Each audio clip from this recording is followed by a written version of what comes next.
Sleigh bells ring, are you listening?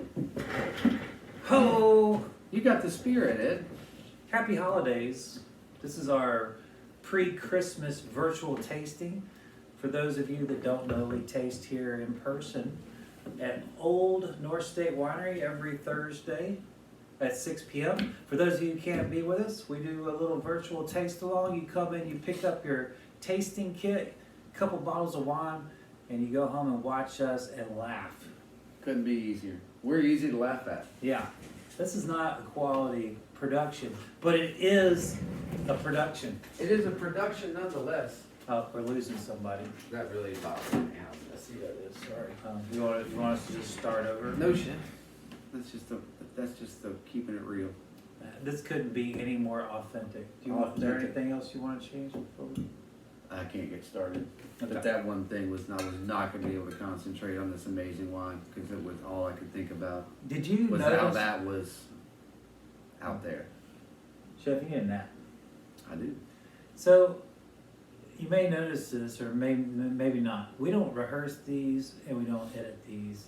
And my apologies in advance. But we do like to talk about delicious wines, and hopefully that's enough to keep you watching and keep you supporting the great wines of the world. We like to travel through the world via wine. And we've certainly got a couple of great examples of wines from around the world. This is the Klipkers. This is a white blend from South Africa. And well, it's not what I would consider a typical white blend from South Africa. I always think of French varietals, but here we have some Verdejo and Grenache Blanc and Grenache Cream. Now those Grenaches, of course, would be very prevalent in the southern part of France, no doubt, but that Verdejo, not so much. That Verdejo, they slid that one in on you. And so that makes me happy that we're getting a different kind of just another approach, and it shows to me the diversity of South African wines. Our friend Andrew at Elephant's Corner, they hooked us up once again, and I love tasting wine with this dude. Yeah, man. It's so much fun. He has so much passion, and such an amazing personality, even beyond his wine knowledge and passion. He's just a great person to be around, and can't help it being in a good mood around Andy. Yeah, Merry Christmas to you out there if you happen to watch this video. All the people that you support, not only your own wineries that you're associated with, but your neighbors. The Kleine, Koop is the producer here, and of course I got to actually meet that winemaker not too long ago. Really intense, driven, fun to be around, and he can drink. I like that. Hats off. I usually hang out with people that can drink. At least try to keep up, right? Keep up is probably the best anyone can do. Mm-hmm.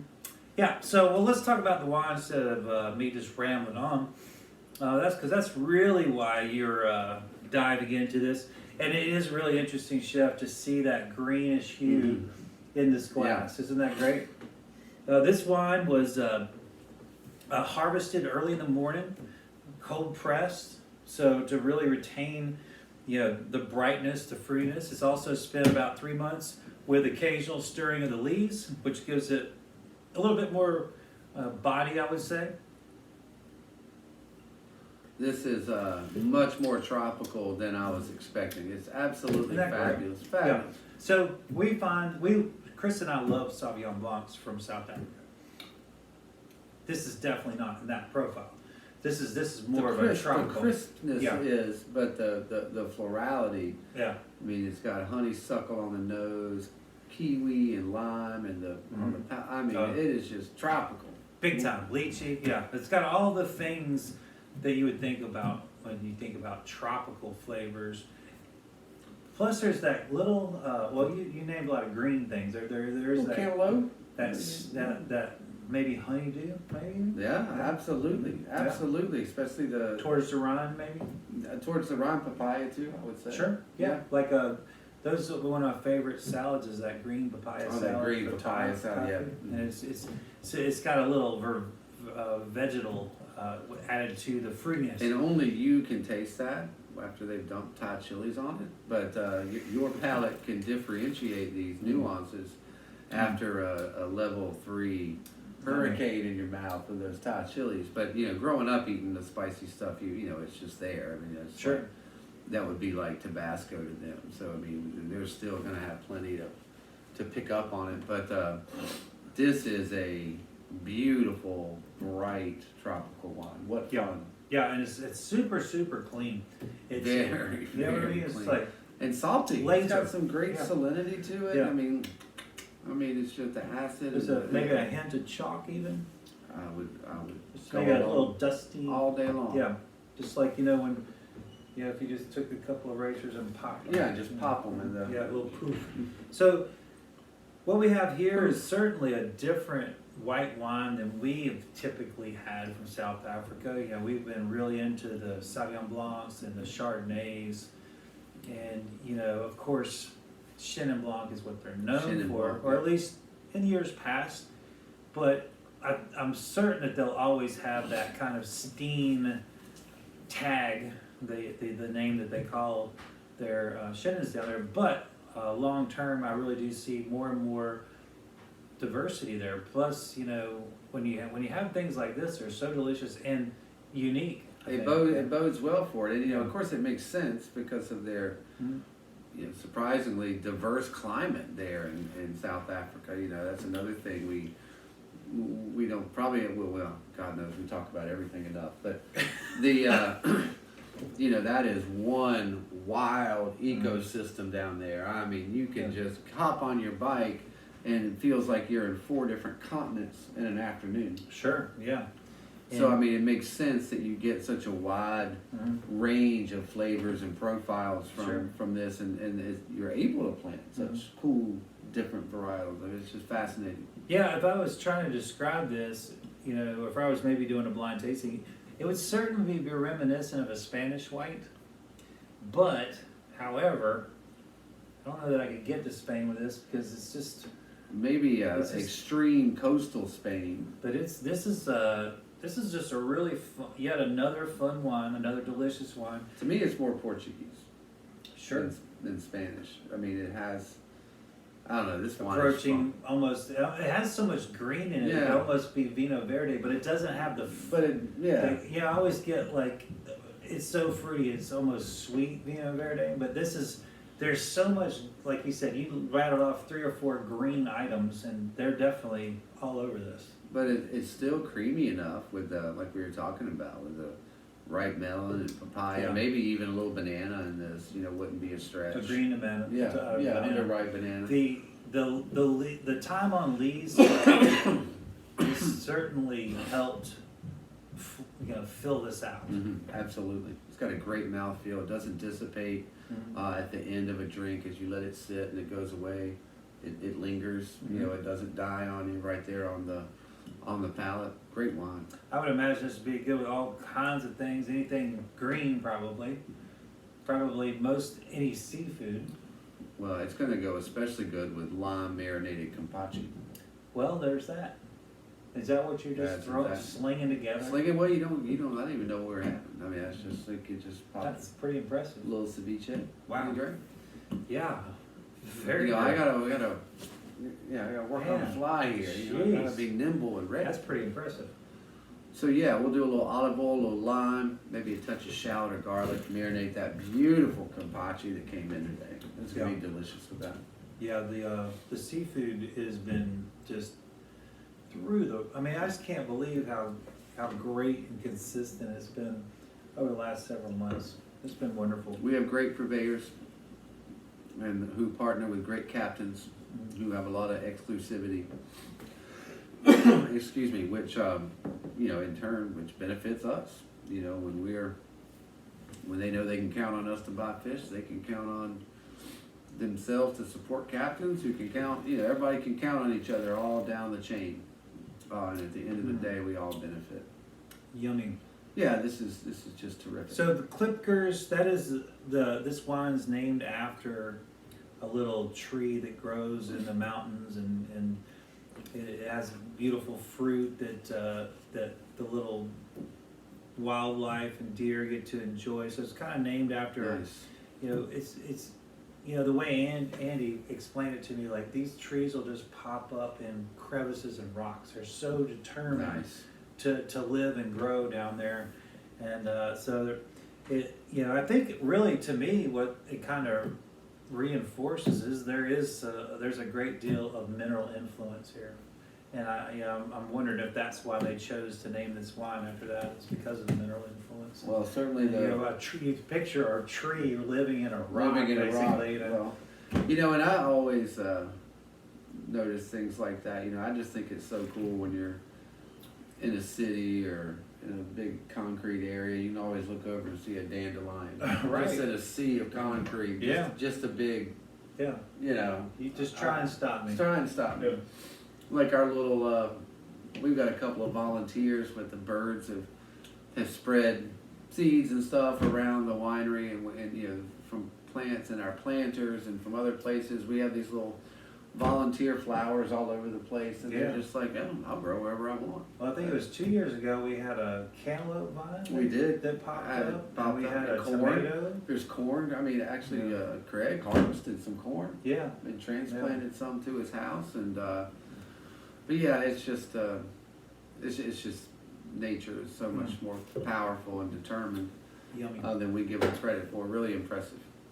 Chef, that is going to be a killer pairing. And I wish I had some right now for us to eat with this. We'll have to do it again tomorrow. I'm quite all right with You're that. down? Yes, very much so. So another beautiful, refreshing white, totally different style probably than anything that we've served from South Africa. And it's just so fantastic that a country gives us so much. It's just so diverse. All right, so we're gonna move over to Italy, and we're gonna have what is known as a baby Brunello. So Brunello di Montepulciano, or most people just call it Brunello, is probably the most famous or the most prized, if you will, Sangiovese wine, and that is a Tuscan wine. And this is also a Tuscan wine. It's from the same area. And it is called a rosso di Montepulciano, or Montalcino. I'm sorry, Montalcino. I was misspoken. I'm sorry. So this is from Caparzo. They've been doing things since, this region really got cranked up in I think the mid '80s, but they've been around before that, making great wines. But these classifications of some of these areas weren't an area yet, but they were there before the area started. So that should tell you something. So this should be 100% Sangiovese, just like Brunello is. But this doesn't have the aging requirements that Brunello has. And it's more designed to drink now rather than later, where, Chef, remember those beautiful Brunellos I got that, when you buy them, you're like, oh, I'm going to really enjoy these in 10 or 15 years. Yeah, my kids will enjoy these when I'm dead. Right, yeah, basically. And so that's a difficult thing. We've been talking about that a lot with quartz. Yeah. Yeah, feel free to open it up in 33. Yeah. So if you don't have that kind of patience and you still want a taste of that region, this is essentially the same style, but it's ready now. And so you're going to get a similar experience, not the same, but a similar experience. This is certainly more approachable too, as well. So that's a great way to introduce people to eventually Brunello, which is good. So, can you? I know, right? Every time. Yeah, every time. time. All right, so educate me on this little triage here. Well, we've got Brunello, we got Sangiovese, we've got Montepulciano. We have all these words for the same wine in this Tuscan umbrella. Yeah. What makes it? How does a super Tuscan separate itself in like all these descriptions?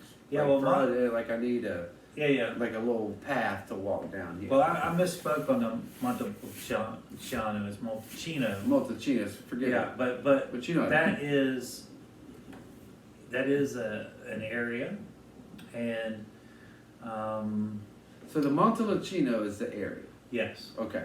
And it's Where a small area. Sangiovese It's, grows. and it's inside of Tuscany, which is a massive area. Massive area, right. Yeah. And then within Tuscany, kind of going to the super Tuscan, there's all these little places inside of that have determined that this is going to be what you grow and this is only what you grow. Gotcha. And so there's a lot of those dotted in that area, but then there's a lot of area that's not in those parameters that you can kind of do whatever, and that's the super Tuscan area where they can just grow whatever they want. Cab and throw it in there. Merlot, So in the montalcino here, They have to go, Sangiovese by period. law. Yeah. By law. Gotcha. Correct. To have that label. To have that label. Mhm. Yeah. To keep this Yes. this rite of passage here, right? Right. Yeah, gotcha. And if they do want to do a super Tuscan, they just would not put Rosso de Montalcino Gotcha. on it. They would just release a And it would Caparzo just wine be like- and just say, yeah, it would be like- blend. Yeah, it'd be like IGT, here it is. Gotcha. And they probably would list the grapes on it. Don't necessarily do that every time. It might just say red wine. And it's interesting here because this one does just say dry red wine, doesn't tell you what's in it, but by law, it has to be Sangiovese, so why bother putting it on there? You know what they ought to put on there? It's damn delicious. Yeah, it is. Because after the nose, it tastes even better than the nose. And let me tell you, the bouquet on this is stunning. It really is. I mean, absolutely stunning. You smell it, you get the aromas, you get that, you can smell that Italian dirt on this, and you're just like, and it tastes even better than it smells. Yeah, it's really pretty.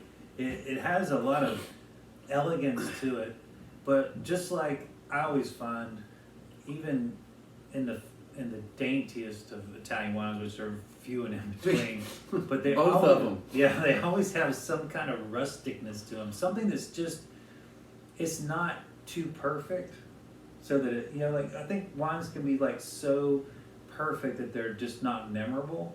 And there's always something in an Italian wine that kind of just sticks out a little bit, has a little bit of character, so you remember it. Which makes Italian wine better than everybody else's. I think so. That's for my palate, it does anyway. I mean, it's really, when you can taste the character of not just the wine, but the soil, the people, the history. I think Italian wines bring something to the table. It's a visceral thing that no other. Sometimes some Spanish wines get there. I'll say that, but not top to bottom like Italy does. And I think that French wines can be overly polished sometimes in a good way. Yeah. But when you really want like a visceral wine experience, Sure. Italy. And of course, in this same Tuscany area, you have Chianti, which is also Sangiovese, but it can have a little blend in it. But Chiantis don't drink anything like this, in my opinion. No, I they're don't much think lighter. I don't think you'd ever get them confused, but they're the same grape for the most part. And this is why terroir and where these places are relegated to grow things, there's a reason for it, because they figured out that this grape really shows something special. And it's not that it's necessarily any more special than this area where it shows, but it's showing you pretty much a guaranteed style from this little area and a guaranteed style from this area. And it could be doing all kinds of other stuff in here, but there's like these certain areas that they've designated that are just like so wonderful for certain expressions, and that's why they do it. They're not doing it to keep winemakers from, making the things that they want to make. If they want to grow Merlot and Cab and blend them with Sangiovese, because they can also do that too. They have that ability outside That of option. these designations. Yeah, they have that option. Right. And so that's what a lot of them do, particularly in the Bulgari area, where they have some of the most famous, big, massive blends of whatever. And at the same time, it still also, believe it or not, just be Sangiovese, which is kind of crazy too. So anyway, Well, it gives them the opportunity to say, like, certain things didn't do as well this year. Right. Certain things did, and they want to have the best expression of that season. Yeah. And so if they, just because on paper in January they want to have this crazy blend, and then the season dictates something else, they have the option to go, we're just gonna do Sangiovese. You know, so I mean, it's cool. Yeah, and then of course, you know, you and I always talking about how, you know, there's like two camps. There's Brunello and there's Barolo, Yeah. and they're like, oh, we're the best. Yeah, You know, and I don't think those regions are fighting each other. I think it's consumers. You know, you've kind of usually follow one side or the other, and of course that's up further north in the Barolo region where we have Nebbiolo, and Sangiovese do look and drink a lot alike, but at the same time, surprisingly very different. Very different. But we're down here where we are. Sangiovese is king or queen or however you want to put it. President, El Presidente. I don't know. El Presidente. But you get my point here. We've got something that is quintessential Italian. Sangiovese. I mean, it's probably the grape that everybody's introduced to when it comes to Italian wine. Absolutely. And there's a good reason for it. And it does prepare you for the kind of ruggedness of Italian wines because they're. I mean, I'm not saying they're not wonderful because I love them. They're probably my wine of choice. But It doesn't mean they're not polished because they very much are. They're polished-ish. They're not these rough riders out on the plains with a 6-shooter. I mean, it's not that. It's just like comparatively compared to an equal wine, you're going to get a little. I must feel like they're more authentic. Absolutely, I think that's the word of the day. You know, they're not generic. They're not just They're not cookie cutter. Yeah. Jinx. Yeah. They're not cookie cutter wines, and you know, I know at this here table, you don't ever want a cookie cutter wine.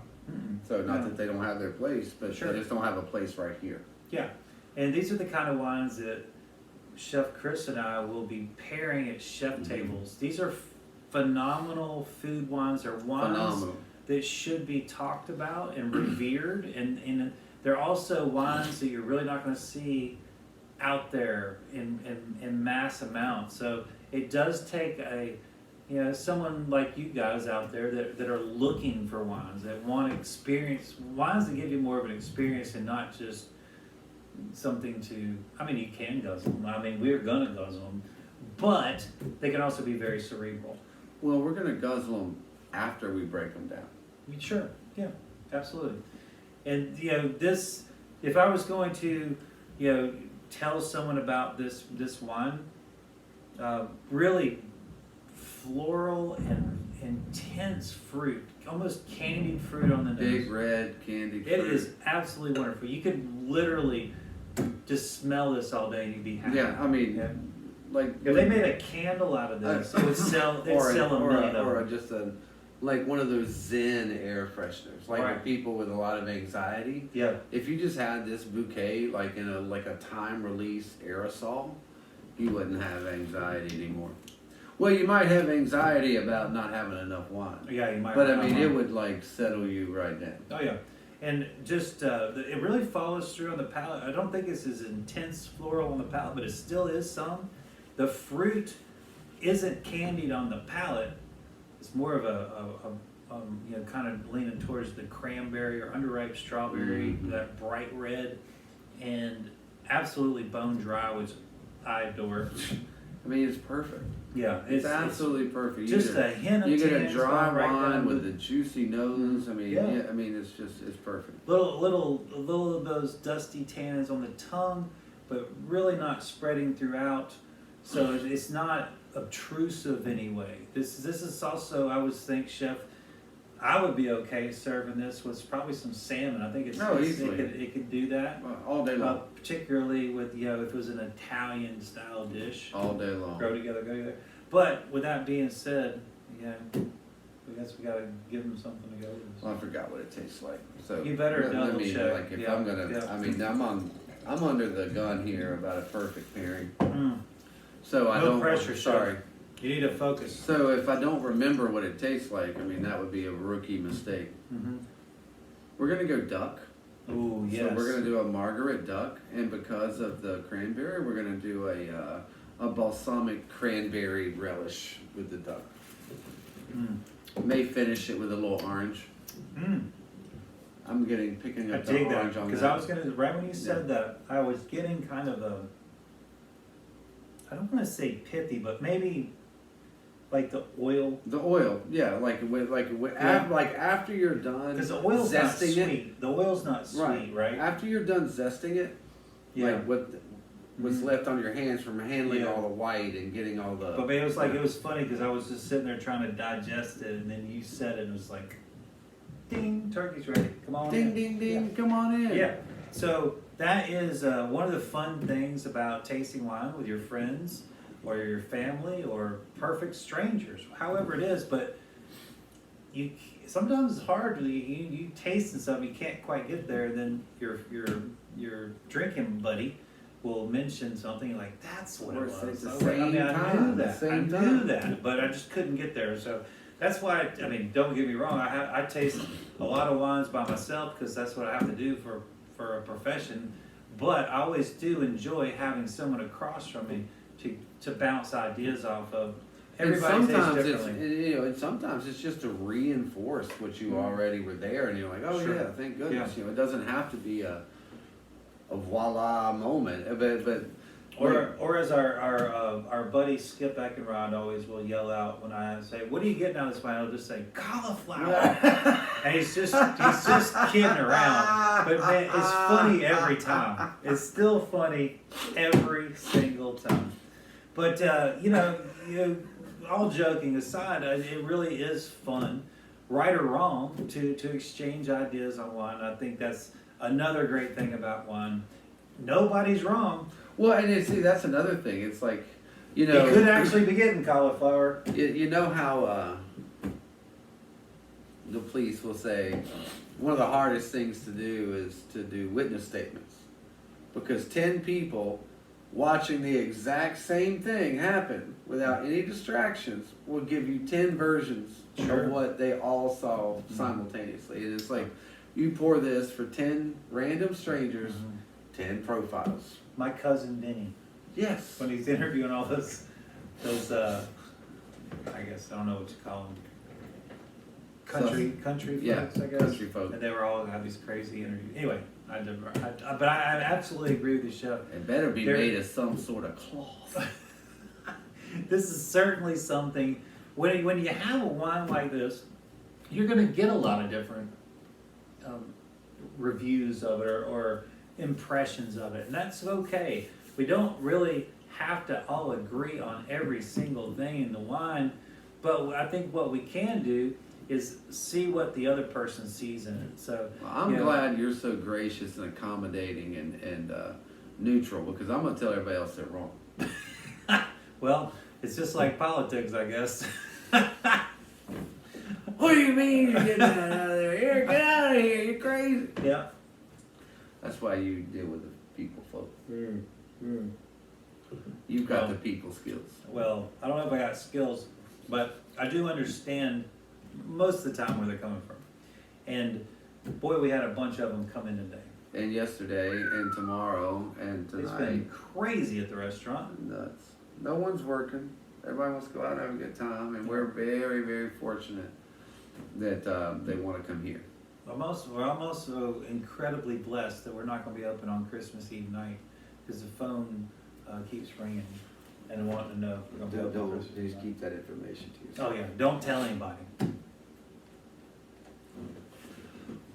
No matter how good a night we would have Christmas Eve, it's not worth the gut punch to morale Oh, of taking people's family time away from them. I would rather be poor. well, it's kind of what you're alluding to before. Like everybody's off this week except the people in the service industry that are selling presents and cutting hair and feeding people and pouring Hotels wine. and, The hotels. and just like it And goes on and give on, them just- coffee shops, bakeries. Give them one night. Yeah. I mean, just like for real.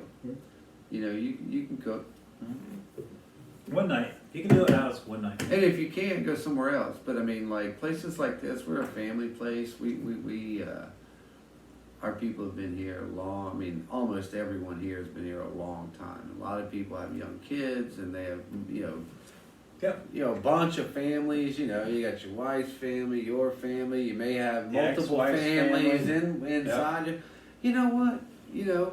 And you get real close with your prison wardens, and when you're doing time, when you Absolutely, get out, you stay connected with and them. I mean, we need the money to bribe our parole officer. Right? But I mean, Yeah. we're still, you come in for lunch Yeah. and get a pizza on the way home. We, We're open for lunch. We do certainly enjoy doing these videos, and we'll have another video for you next week. And we hope that you and yours get some time together.